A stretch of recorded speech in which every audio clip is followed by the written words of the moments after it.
en este nuevo video voy a resolver la segunda parte de este ejercicio que ya resolví o ya planteé en un video anterior.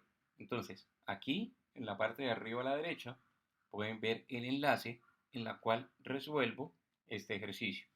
Retomando datos de ese video o de ese ejercicio, tengo que la tensión generada es igual en magnitud a 2362.42 a un ángulo de 33.8 voltios. Y adicional, pues en ese mismo ejercicio encuentro cuál es la corriente de campo, es decir, la corriente que yo tengo que inyectarle a la máquina para que me genere esa tensión, y la corriente es de 213,5 amperios. Recordemos que esta corriente es un valor en continua, es decir, con una fuente DC. Bueno, estos son los datos de este ejercicio. Ahora me plantean una segunda parte. La segunda parte que me plantean es la fuente con la que yo estoy alimentando el generador ya no es capaz de entregarme estos 213 amperios, sino un máximo de 200 amperios. Entonces, la pregunta, ¿cuál es la carga máxima que puede entregar el generador teniendo en cuenta que el factor de potencia no cambia? Es decir, el factor de potencia lo vamos a mantener igual a 0,9 en atraso. Entonces, lo primero que debemos identificar es que esta tensión SUAF la logramos siempre y cuando yo a la máquina pueda inyectarle esta corriente de campo. Ahora me dan una nueva corriente de campo que es igual a 200 amperios. ¿Qué debo hacer? Debo calcular entonces la nueva tensión generada, es decir, la nueva SUAF que se logra conseguir con ese valor. Entonces, lo puedo hacer teniendo en cuenta esta tensión, es decir, 2362,42 en magnitud, y esto lo voy a multiplicar por la corriente máxima que yo puedo entregar y pues lo voy a dividir entre la corriente con la cual yo conseguí este valor. Entonces quiere decir que bajo esas condiciones la tensión generada máxima que yo voy a poder conseguir va a ser igual a 2213,17 voltios. Esto en magnitud. Ahora,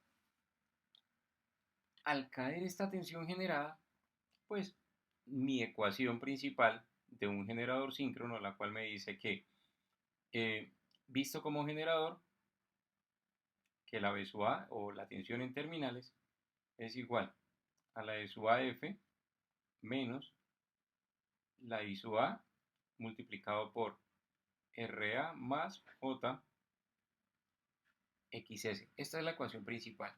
Ahora recordemos que nosotros o las máquinas lo que necesitamos mantener constante es esta misma tensión V sub A. Es decir, yo necesito garantizar el mismo nivel de tensión.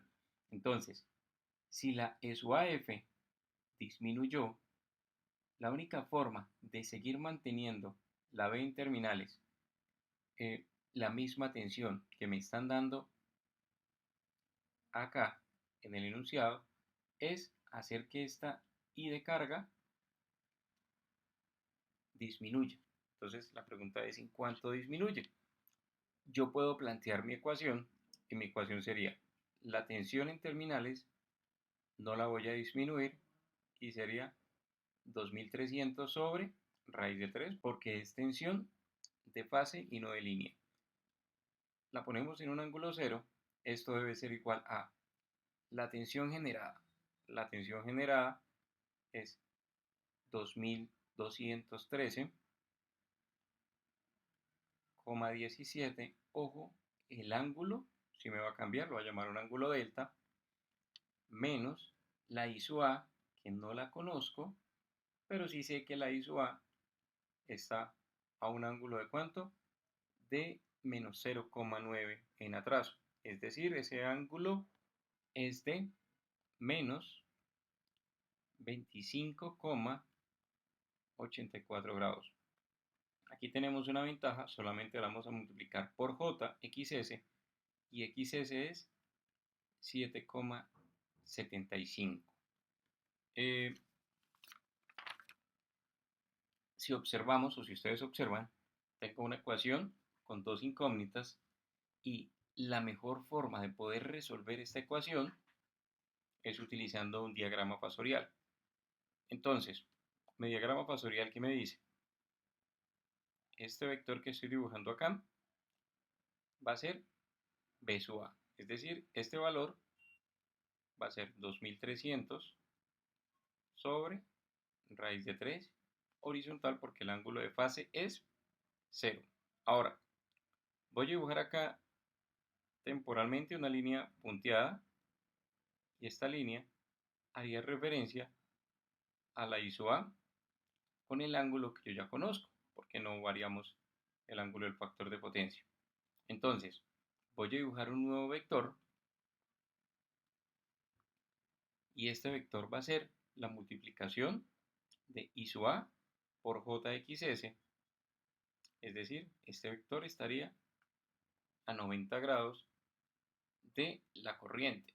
Entonces, este vector azul que acabo de dibujar en magnitud vendría siendo 7,75, que sería XS por I sub A. Un vector final, que sería este vector verde. ¿Y qué tengo de ese vector verde? Pues ya tengo su magnitud y la magnitud es de 2213,17. Si están un poco confundidos en la construcción de este triángulo o este diagrama fasorial, nuevamente aquí, en la parte de arriba a la derecha, pueden ver el enlace en el cual les explico la construcción de un diagrama fasorial. Ahora, importante ubicar los ángulos. Este ángulo que tengo yo aquí o que voy a dibujar, voy a poner aquí una línea punteada para no confundirnos, ¿a cuánto equivale?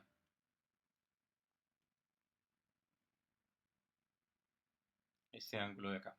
Entonces vamos a observar una cosa. Esta línea negra es perpendicular a esta línea punteada. Entonces ambas las voy a identificar con punto.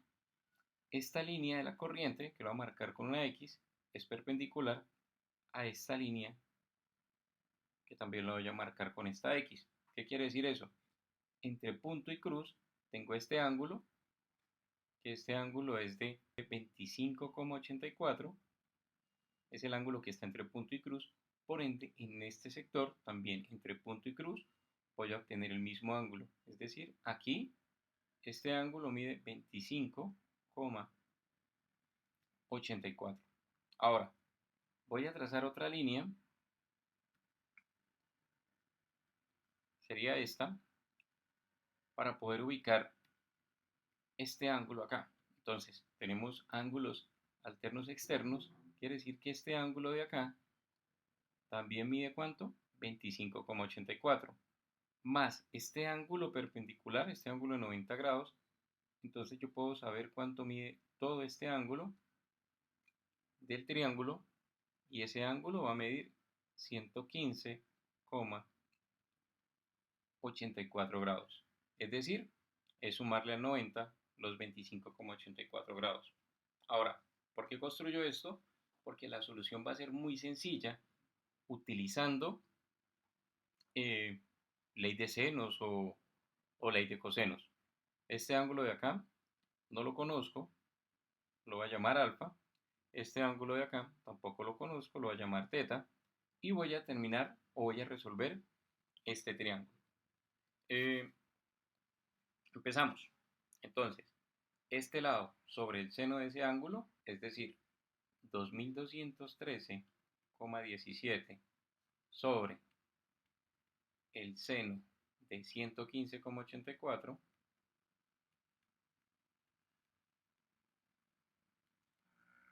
es igual a 2300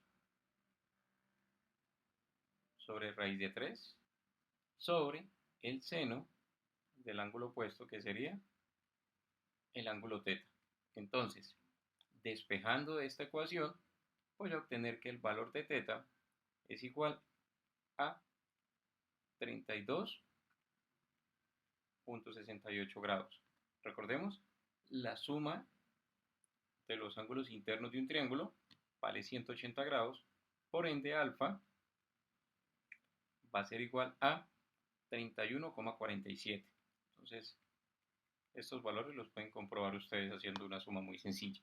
Ahora, como ya conozco este valor de los ángulos, ahora sí puedo utilizar nuevamente otra relación trigonométrica y puedo decir 7.75 por I sub A, que sería este lado, 7.75 por I sub A sobre el seno del ángulo opuesto, es decir, el ángulo alfa que acabo de calcular acá, es decir, sobre el seno de 31.47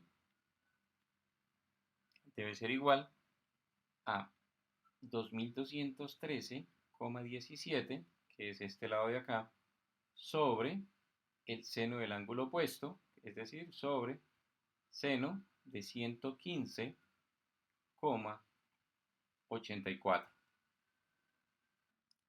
Entonces, nuevamente, resolviendo esta ecuación para encontrar el valor de I sub A, pues van a obtener que I sub A es igual a 165,64 amperios. Esto en magnitud. El factor de potencia, como lo dice el ejercicio, no cambia. Entonces, ¿qué quiere decir esto? Cuando yo estoy trabajando la máquina síncrona y tengo una corriente de campo limitada, es decir, no toda la corriente que él necesita para funcionar, si yo quiero mantener la tensión en terminales, voy a tener que limitar la corriente de carga.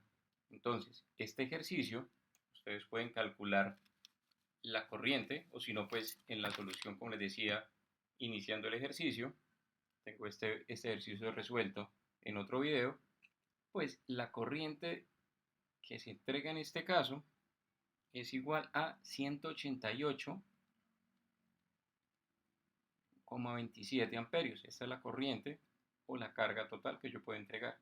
Y si le disminuyo la corriente de campo a este valor, pues voy a obtener una carga muchísimo, o bueno, muchísimo no, una carga un poco menor. Listo, amigos, espero haya sido bastante claro con la solución de este ejercicio. No olviden darle like, comentar y suscribirse. Se despide ustedes nuevamente, Diego Origami.